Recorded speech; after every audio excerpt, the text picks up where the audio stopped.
This is Rams Up, your favorite LA Rams podcast. You can also follow us on YouTube. Our YouTube handle is at LA Rams Up. Hey, we're not insiders here. We're just Rams fans that love talking about our LA Rams. I'm your host, Mark. Let's get to it.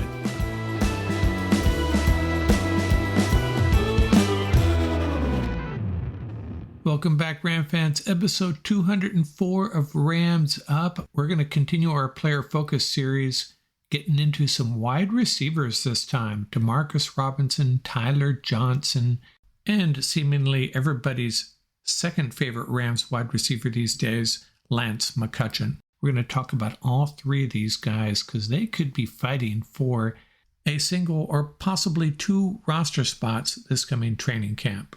Get through some Ram ruminations. Man, this trade talk that's popping up everywhere. The Rams are trying to get rid of Stafford. The Rams are going to trade Donald. I even saw one Cup to the Lions. Trade proposals from God knows who turning into trade rumors. So annoying. That's all I'm going to say about that. Just ignore it. Block it. Don't click on it. It's a waste of your time.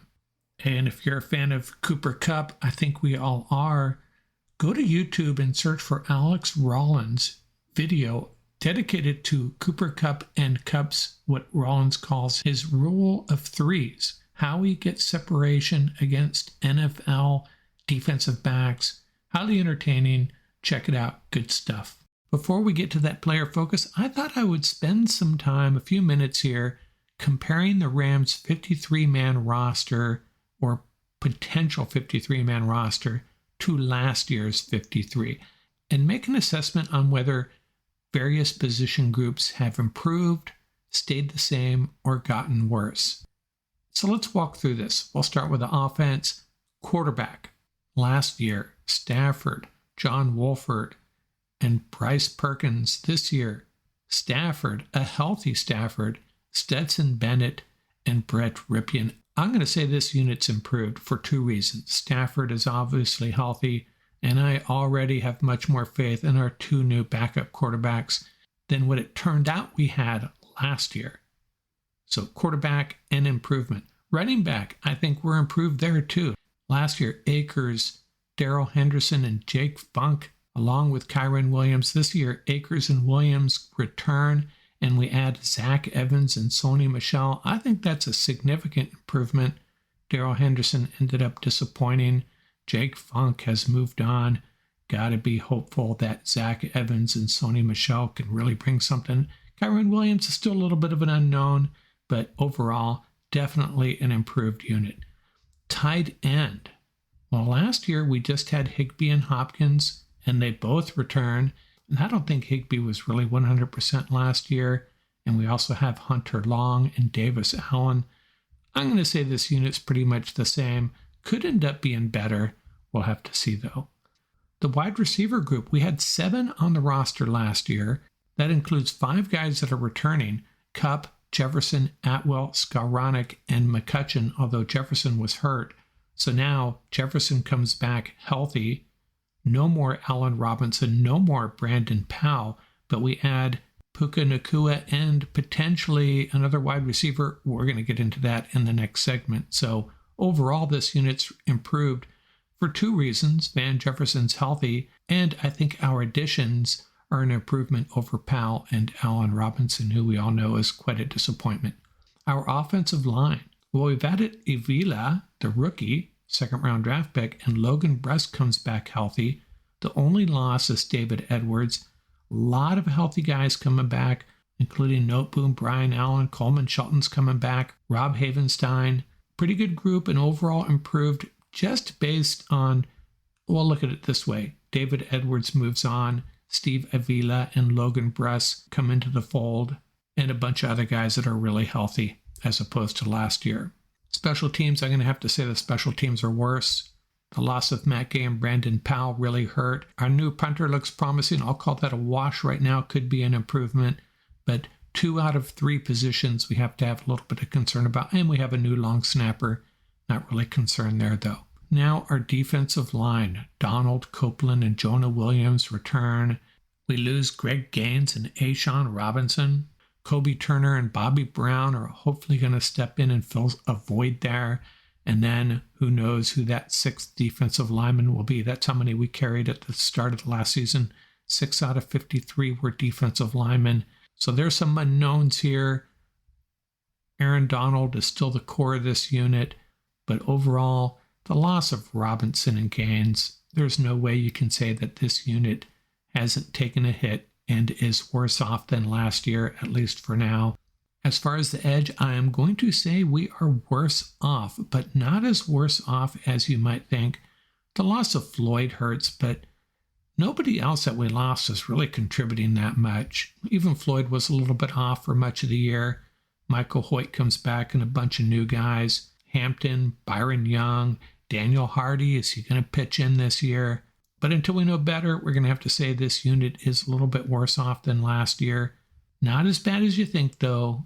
Remember, last year, this unit included Terrell Lewis and Justin Hollins on opening day. So have we really fallen off that much? No, not really. The loss of Floyd, though, will definitely hurt. Inside linebacker, yeah, we're worse off. No more Bobby Wagner. Ernest Jones stepping up into that number one role. Ernest Jones and pray for rain, I guess, is what we're doing right now. We have to be a little bit concerned about this unit once you get past Ernest Jones. Cornerback, yes, we are worse off. The loss of Jalen Ramsey changes everything. It's going to be a different unit, that's for sure. The Witherspoon addition helps. Kobe Durant looks like a solid cornerback, but yeah, we have to be a little concerned about cornerback. In the safety group, I'm going to say the same. I'm tempted to say it's improved. A healthy Jordan Fuller is better than Taylor Rapp or Nick Scott, I would argue. And Russ Yeast and Quentin Lake, both promising second-year guys. And then we have the 3 rookies, the 1 drafted, the 2 undrafted, that could all make this roster. I really have very little concern about our safety group. So I'll rehash this once more on offense. None of the units have taken a hit. They are all improved except for tight end, which I'd say is a wash, the same. Special teams, a little worse off. No concerns about our punter and long snapper, though. Gotta hope our kicker comes through. Our defensive line, edge, inside linebacker, and cornerback have all taken a step back. A couple of them not as bad off as you think, though. And I think our safety group is a wash as well. And I think by week 3 or 4, you will conclude that we have actually improved at the safety position. And I'm going to come back in an episode or two, and I will compare this potential 53-man opening day roster to what we started with opening day 2021, the year we went off on a Super Bowl run. We'll get to the player focus. 3 wide receivers on our radar in a second here.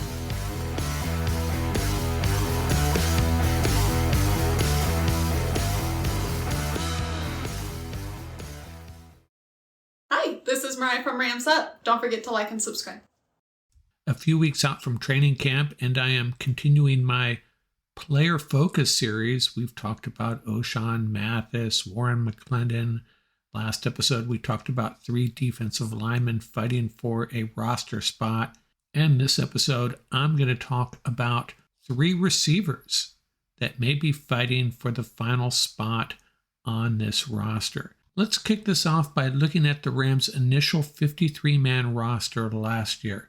7 wide receivers: Cooper Kupp, Allen Robinson, he is gone of course, Van Jefferson, Tutu Atwell, and Ben Skowronek, plus Brandon Powell and Lance McCutcheon. So 7 wide receivers. 2 of them have moved on, Powell and Allen Robinson. Let's use that as our starting point, looking at which wide receivers have more or less made this roster, I think, and which ones could be in trouble, could be fighting for a spot. I'm pretty sure Cooper Kupp has made the roster, unless he's traded to the Lions, another silly proposal thrown out on the internet. Van Jefferson, he'll be there for sure. Tutu Atwell and Puka Nacua will be on this roster. And when I presented my locks for the Rams roster on the offensive side of the ball, I did not include Ben Skowronek. I said it was probably a 90-95% chance he will be on this roster. But for this discussion, Ben Skowronek is our number 4 or 5 receiver, maybe even our number 3 receiver, but let's deduce that he has made this roster. That leaves 2 more spots. And who's competing for those spots? Demarcus Robinson, Lance McCutcheon, Tyler Johnson, and Austin Trammell. There's a couple other guys, but I think the 7-man wide receiver group will be made up of Kupp, Jefferson, Atwell, Nacua, and Skowronek, plus pick 2, Robinson, McCutcheon, and Tyler Johnson. Now, there could be a surprise there. I'm not writing this in cement. There's only a couple guys in the universe that may already have the answer, and they're not talking. So let's roll with this discussion with what we do know. I want to talk about Tyler Johnson first, out of Minnesota, 6'1", 205. He got a pretty good draft profile rating on NFL.com, 5.99, set all kinds of records at the University of Minnesota. If you read his draft profile, he sounds like a guy that will battle for the ball, win when catches are contested, but really doesn't separate that well, doesn't have great speed, and has limitations in route running. He's in his 4th year after being drafted in the 5th round in 2020 by the Bucs. 2 years with the Bucs, 48 catches, 529 yards, and 2 TDs. A little bit of a roller coaster career. The Bucs waived him. He was claimed by the Texans, then he was released, claimed by the Bucs again, spent some time on the practice squad. Then the Raiders signed him to a reserve future contract, but then he was waived earlier this year, and then the Rams picked him up.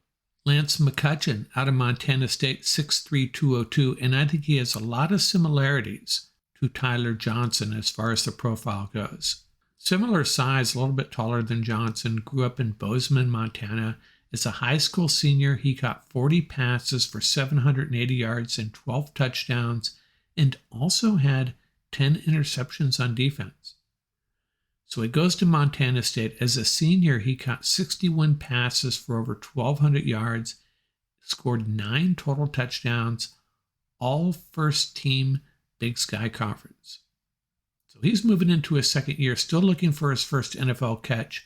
Of course, he led the NFL in the 2022 preseason with 259 yards on 15 catches. We all saw it. We are all extremely excited about his prospects. Some people, I think, maybe a little overexcited. An undrafted free agent excelling in the preseason is one thing. Making their mark in the NFL during the regular season, something entirely different. Hey, first, you got to get on the field. And when you have guys like Skowronek, Kupp, Jefferson, and Allen Robinson already on the roster, not a lot of chances for Lance McCutcheon in his rookie year. Got on the field a little bit late in the season, and that was really pulling for him to get some catches, get some action. Didn't happen. Sports Illustrated's draft profile on McCutcheon, a true X receiver, meaning he can beat man coverage at the line of scrimmage, very long arms, just like Johnson, will win contested catches, outmuscles defenders, uses his positioning very well to deny the defender the opportunity to get to the ball. Solid route runner. Montana State lined McCutcheon up on both sides of the field, slot and in the backfield. So a guy that you could theoretically use a lot of different ways in this Rams offense. Now I mentioned McCutcheon, 6'3", 202. Johnson, 6'1", 205. The third guy we're going to talk about, Demarcus Robinson, 6'1", 203. So these guys all have very similar physical profiles, much like Van Jefferson and Cooper Kupp, by the way. NFL.com gave him a 6.20 rating coming out of Florida. Elite combination of straight line speed and quick twitch athleticism, electric vertical talent, this is all from their profile, ability to hit the home run after the catch. Now, this is the issue with Robinson, and this is what hurt him in the draft. He was suspended 4 times while at Florida, and he also had 11 drops to 106 catches. And one scout said, you're not going to get drafted early if you're known as Mr. Suspension. And sure enough, Robinson lasted till the 4th round. So he's entering his 8th year. Last year, 48 catches, 458 yards and 4 TDs with the Ravens. Spent his first 6 years with the Chiefs, 193 catches, over 2,000 yards, and 11 TDs on his career. So who is going to make this roster if we're picking 2 guys out of this group and throw in Austin Trammell and a couple other undrafted rookies? I think Tyler Johnson may end up being the odd man out. Lance McCutcheon coming back for a second year. The Rams clearly like him. They know what he can do, even though it was the preseason, really produced. Just needs his chance, I think. And I think Demarcus Robinson, if he has his head on straight, he could be a very productive receiver in this offense. Could even compete for that number 3 spot. Could jump over Tutu Atwell and Ben Skowronek. Love his athleticism and his physical traits, and over 2,000 yards in the league. So it's not like he really has to prove himself. He just has to be more consistent and get his opportunities. So final thoughts on this. Cooper Kupp, Van Jefferson, and Tutu Atwell will be on this roster, as will the rookie Puka Nacua. Ben Skowronek, I don't think he's a lock, but man, you got to love the way he blocks and the way you can use him almost like an extra tight end. 2 more spots open. I think they're going to go to Demarcus Robinson and Lance McCutcheon. I think Robinson will have more opportunities on the field. McCutcheon will be more of a depth guy, probably will not be active most Sundays. Demarcus Robinson will. Tyler Johnson, Austin Trammell, the odd guys out. And a little sad, Tyler Johnson just this past week talking about how great this receiver group could be. And it could be a very solid, versatile group with a lot of flexibility, good depth. But Tyler, glad you love this group. I'm just afraid you might not be a part of it.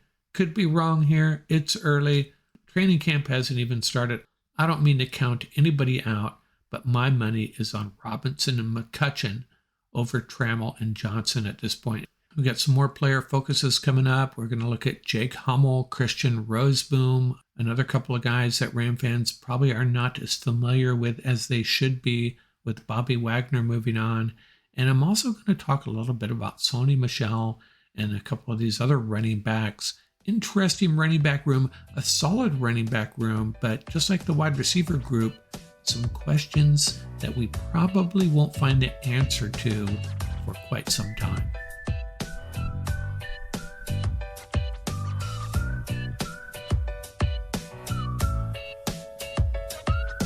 That's going to do it for this episode. Remember, you can reach us at ramsuppodcast@gmail.com. Visit our website at ramsup.com. And don't forget about our YouTube channel. Our handle is at laramsup.com. Till next time, keep the horns up, stay safe, and have fun out there. Music courtesy of the YouTube audio library. Tracks featuring Bar Crawl by Track Tribe. Buckeye Bonzai by Vans in Japan, and Crimson Fly by Huma.